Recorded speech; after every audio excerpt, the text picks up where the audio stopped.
Good day to all. We are gathered here together to talk about the new English textbook for Class 1, which has been framed and based on the new curriculum brought in. Why the change?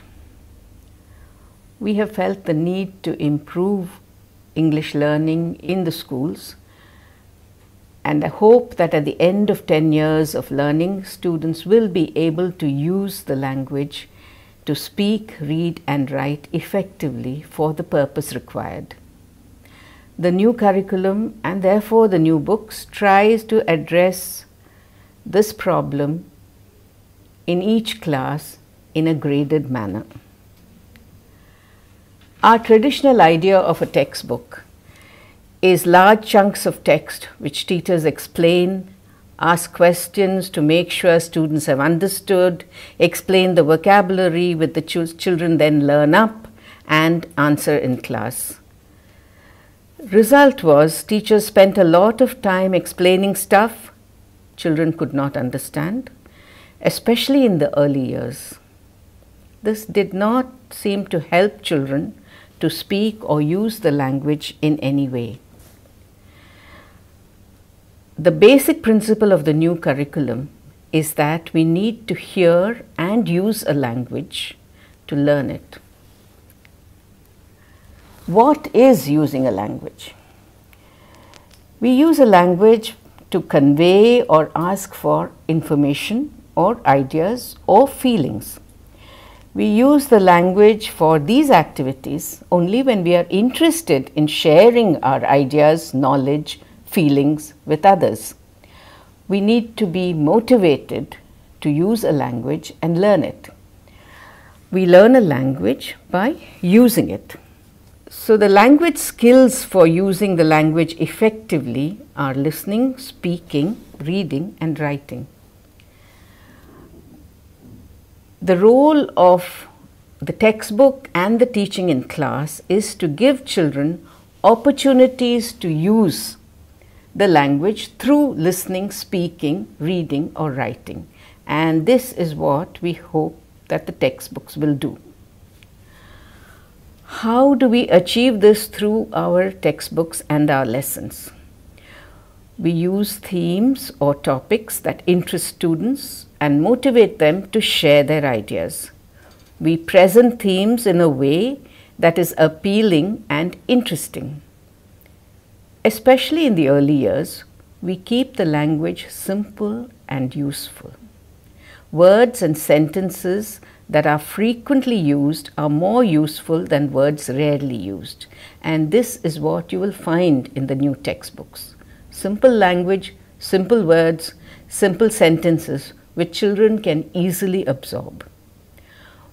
Through activities in the textbook, we get students to practice these words and sentences in a meaningful way, so that the meaning and the words are linked in a way that makes it easy to remember and reproduce automatically, thus building fluency in the language. The themes in Class 1 are familiar and appealing. Stories and songs which are well illustrated, which increase the child's understanding of the world and therefore create an interest in what they are reading or listening to. These themes also promote good values, gender sensitivity, consideration, kindness, etc., inclusivity. The themes that we have are about pets and animals, about the family and about playing, something that children are very familiar with, and they learn the language, the new language, through these familiar situations and themes. The language learning needs for young learners is fulfilled in the textbook through activities like circle time, word wall, phonics practice, songs, chants and stories, all of which children find very interesting to do and can do with engagement and energy. We also have QR codes for visual understanding and to enable the learning of pronunciation. How do students use language in the class? Considering using language in the class is the main aim of the pedagogy. Circle time, where children practice structures, practice talking in turn, speaking aloud to the teacher.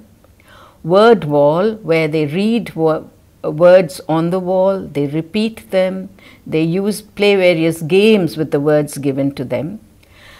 Listening to various stories, repeating chants and poems give practice in listening and speaking. They sing, they repeat, they read, they narrate, and all this is using language. We have activities for word practice, sentence structure, and conversation practice. Activities for reading and understanding through sight words, and phonics practice, which teaches reading by connecting sounds and letters to the graphic on the page and blending them to read words. There's also guidance for writing, forming of alphabets and words.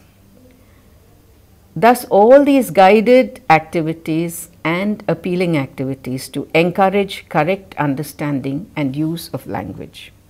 Apart from interesting themes, stories, and poems, we have QRs, which contain the digital content to improve understanding and to learn correct pronunciation.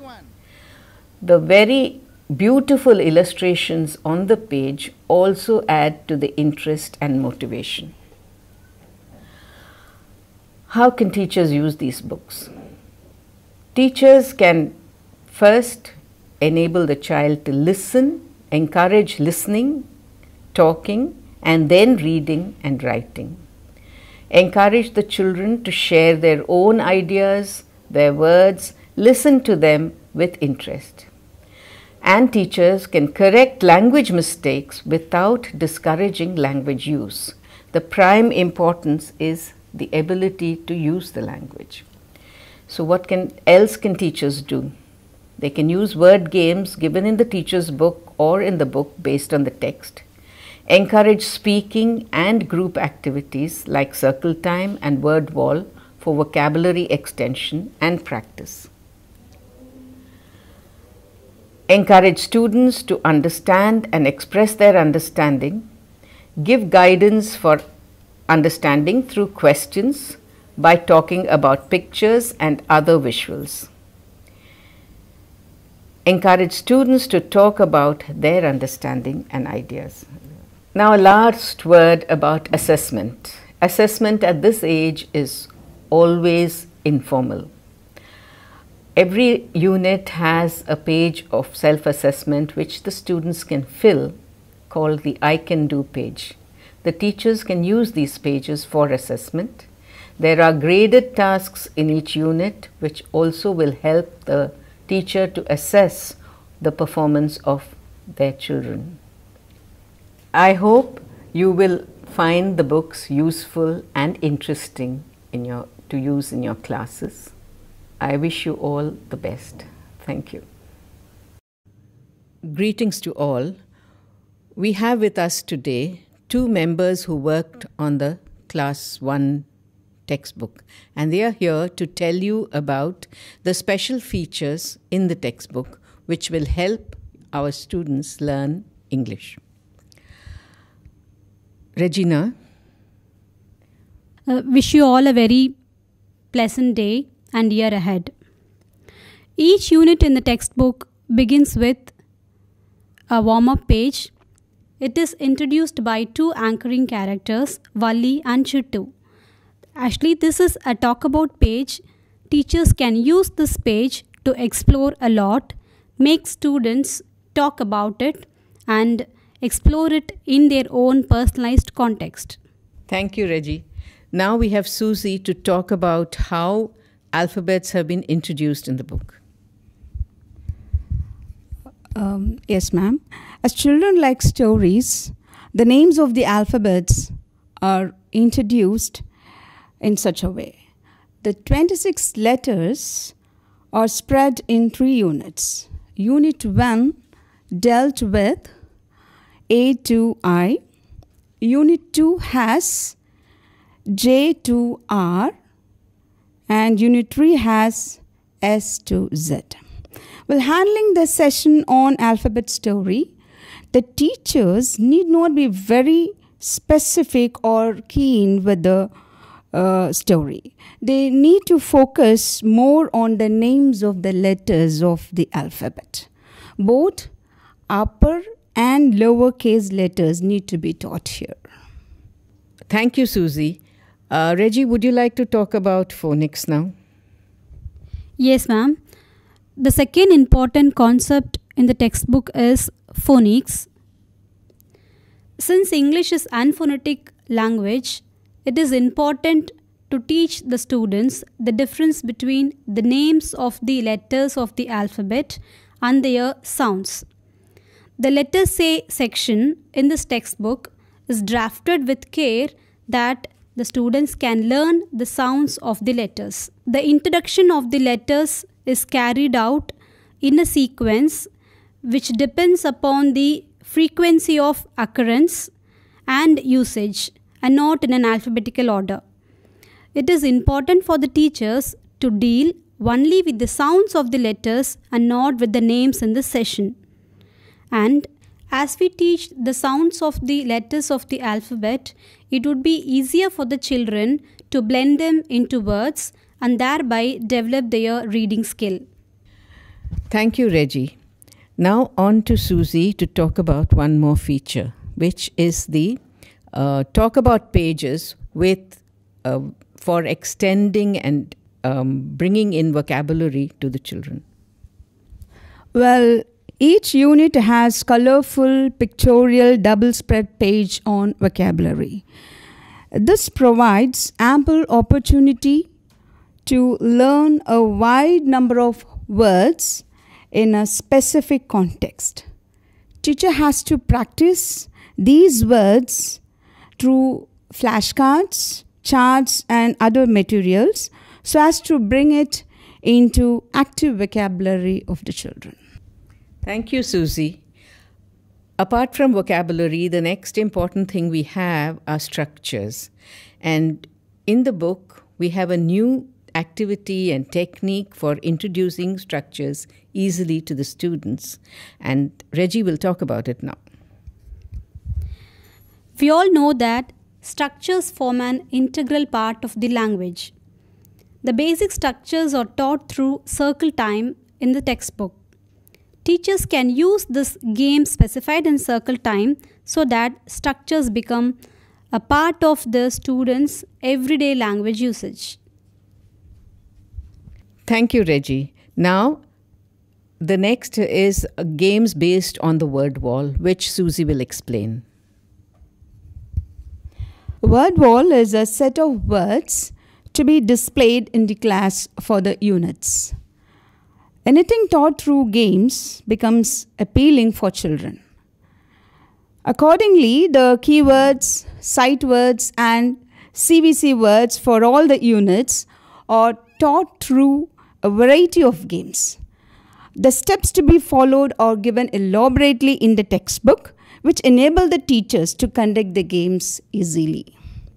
Maybe I should explain here that CVC words are short, three-letter words with a vowel in the middle. What will you talk about now, Reggie? I would like to talk about the learning outcomes and the self-assessment page. 3 levels of comprehension tasks guide the children to understand the context in a better way. It also helps the teachers to know the level of the students. The tree with apples at the end of each unit talks about their learning outcomes. Coloring each apple gives the students a pride that they have achieved the learning outcome. It is also a helpful page for the teachers to know what the children have learnt and how they feel about their learning. Thank you, Reggie. So we have highlighted a few features of this new textbook. I hope you have all understood and appreciated the effort that has gone into the textbook. The teacher's resource book, which will come out with the textbook, will give you many more ideas on how to conduct the lessons in class, how to conduct the activities, and what we need to highlight in each lesson.